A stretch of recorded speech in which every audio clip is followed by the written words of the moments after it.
hello जानू hello जानू तोहरा खुशी नगर आवा हम तोहरा वेट करो ठीक बा आइबू न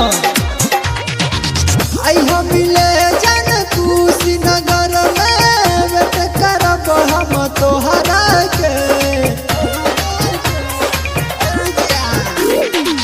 आई हो मिले जान खुशी नगर में वेट करब हम तोहरा के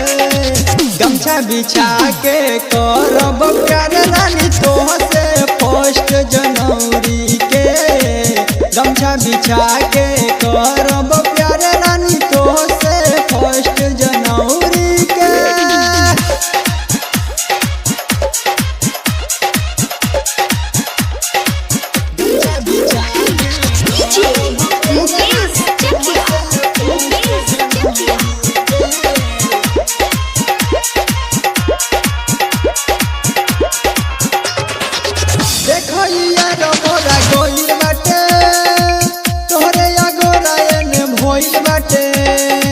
सुनो ये रानी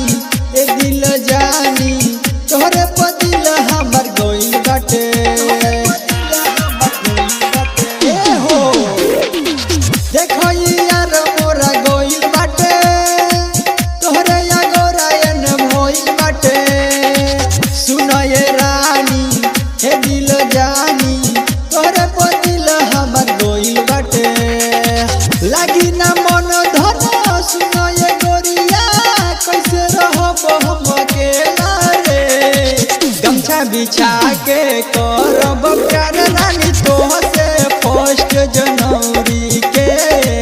गमछा बिछा के करब प्यार रानी तोहसे फर्स्ट जनवरी के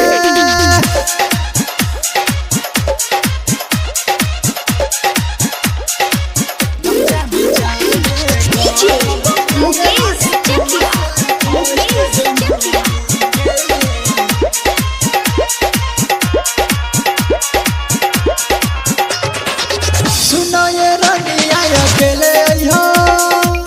कौनो झमेला न लेके अइहो लागल बा नजर शहरु पर राजा के लड़की ओढ़निया तू ओढ़ के अइहो सुनो ताड़ू सुनो ये रनिया अकेले अइहो कौनो झमेला न लेके अइहो